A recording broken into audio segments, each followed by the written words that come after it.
Olá, serei seu professor nesta videoaula de conformação mecânica. Vamos começar? Os temas desta aula são conceito, laminação, forjamento, extrusão e trefilação. A conformação mecânica ela pode ser conformação direta ou conformação indireta. É um processo que compreende os esforços de tração, de compressão, flambagem, torção, cisalhamento e flexão.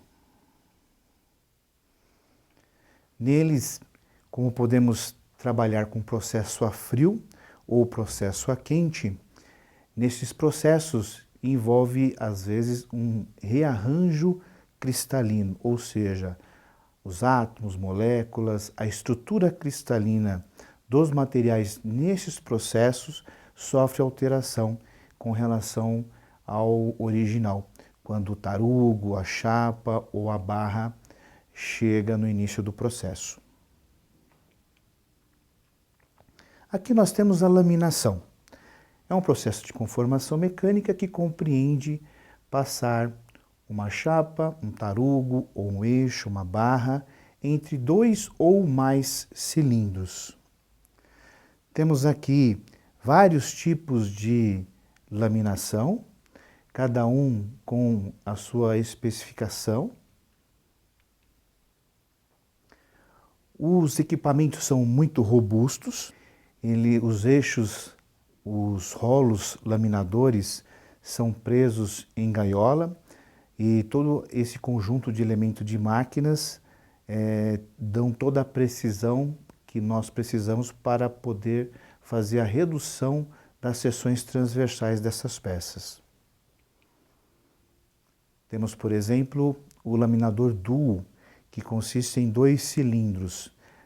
O metal a ser conformado passa entre esses 2 cilindros, os cilindros têm sentidos opostos e depois esse material retorna por cima do cilindro superior. Temos também o duo reversível, onde a passagem do metal ela tem um sentido e depois inverte o sentido e ela passa de novo entre os 2 cilindros. E temos também o trio, onde envolve 3 cilindros, e aí eu consigo ter uma melhor produtividade, onde o meu cilindro, os meus 2 primeiros cilindros passam o material no sentido, e o retorno desse material, ele passa, também sofrendo esforços e reduzindo a sua seção. Temos também o laminador quadro, que ele tem 4 cilindros. A preocupação desse laminador é reduzir grandes seções transversais, permite um controle dimensional melhor e evita o empenamento dos rolos laminadores que estão em contato com o material.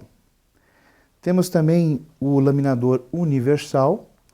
Esses laminadores, eles laminam o material tanto no sentido horizontal como no sentido vertical.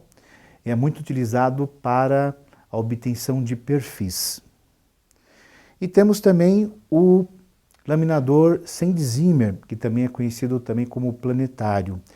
Nele existe um conjunto de rolos laminador e a espessura desejada, a redução da seção transversal, geralmente ela acontece num único passe. Existem laminações a quente e laminações a frio. Geralmente, laminação a frio é mais para os materiais não ferrosos, como por exemplo o alumínio, que é muito utilizado, e para aço, laminação a quente. O sistema consiste no seguinte: eu tenho o meu material, que pode ser placa, barras ou tarugos, ele passa por um forno contínuo. Nesse forno contínuo é que eu faço o tratamento térmico desejado para ter, no final da linha desse processo, um material adequado para passar no meu conjunto de laminadores, que envolve laminadores de desbastes, laminadores intermediários e laminadores de acabamento. Feito isso, ainda poderá existir um processo de encruamento ou não, e aí o meu material passa por outros dois últimos processos para finalização. Ou ele vai para a rebobinadeira, onde essas chapas vão ficar em forma de rolos de chapa, ou vai para a minha linha de tesoura, onde eu já vou cortar nos tamanhos padrões, né, conforme especificação técnica, e vou empilhá-los como chapas finas. E tem também o processo de laminação a frio. Este processo eu não tenho aquele forno de tratamento térmico. Eu posso ter um laminador de encruamento, né, onde depois eu vou ter um conjunto de laminadores de desbaste, intermediários e acabamento. E aí esse meu produto ele vai poder ir para 3 linhas. A primeira é a linha de rebobinamento, chapas finas. Depois ele pode ir para um setor de galvanização, que é uma espécie de tratamento superficial, onde o meu produto, né, vai passar por um banho, né? Esse banho tem secagem e outros processos mais que veremos em outras videoaulas. E ele também vai para a rebobinadeira para transformar em rolos. E por último, eu tenho a minha linha de tesoura, onde esse processo já corta nos comprimentos conforme especificação técnica e vai empilhando aí em pacotes conforme logística. Temos também, né, a laminação de perfis, né, perfis tipo U, tipo I, tipo T, cantoneiras, né, todos esses tipos de perfis, né, de estruturas, elas são laminadas em laminador universal, onde eu tenho os esforços imprimidos tanto na vertical como na horizontal. Um outro processo de conformação mecânica é o forjamento. O forjamento eu posso obter peças através de martelamento ou através de prensagem, com prensas mecânicas e hidráulicas.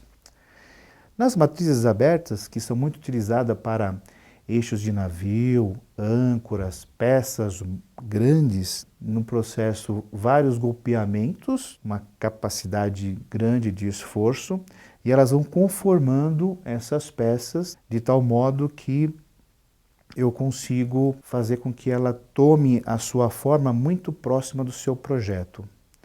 Esse processo geralmente sempre é acompanhado de outros processos, como por exemplo uma usinagem. E ele me dá uma condição muito aceitável e favorável em propriedades mecânicas, como a gente pode ver o comportamento dos grãos.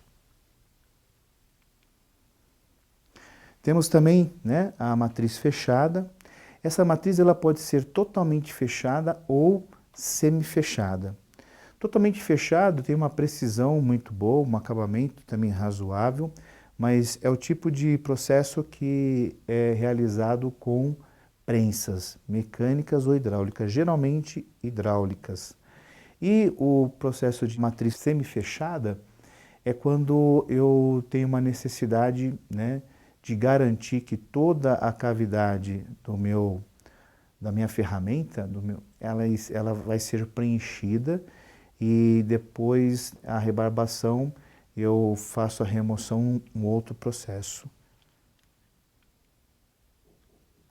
Tenho também a extrusão, que também é uma conformação mecânica que consiste em eu preencher uma cavidade, né, com um material, um metal, e eu forçar ela a passar por uma matriz. E na passagem dessa matriz, ela vai ter uma seção reduzida e o meu perfil, que pode ser uma barra, um eixo, pode ser um tubo e pode ter qualquer tipo de forma variada. Tenho também a trefilação, que é a responsável pela fabricação de cabos e fios e barras, né? Consegue reduzir muito a minha seção transversal. ela é um processo onde o material é passado de forma, né, de tração numa fieira, né, e eu consigo reduzir na seção desejada. Só para termos uma ideia, eu tenho aí cabos, arames, fios grossos na ordem de diâmetro de 25 milímetros, médio na casa dos 7 a 15 milímetros, mais finos, né, de 7 a 1,5, 1,7, e os especiais que eu consigo bitola, seções transversais até na ordem de 2 centésimos. Aqui é a imagem de uma fieira, é por onde vai passar essa minha barra, né, esse meu fio, e onde ele vai ser reduzido. Aqui uma trefila, né, dá para perceber que existe várias bobinadeiras e antecede sempre um dispositivo com uma fieira, onde vai ser reduzido passo a passo a seção transversal do meu cabo. Nós separamos alguns links para você conhecer mais sobre o assunto desta videoaula. Não deixe de acessá-los em seu ambiente virtual. Processo de forjamento, processo de laminação e processo de extrusão e trefilação. Bom, pessoal, espero que esteja claro o assunto conformação mecânica. Caso ainda fique alguma dúvida, assista novamente esta videoaula. Até a próxima!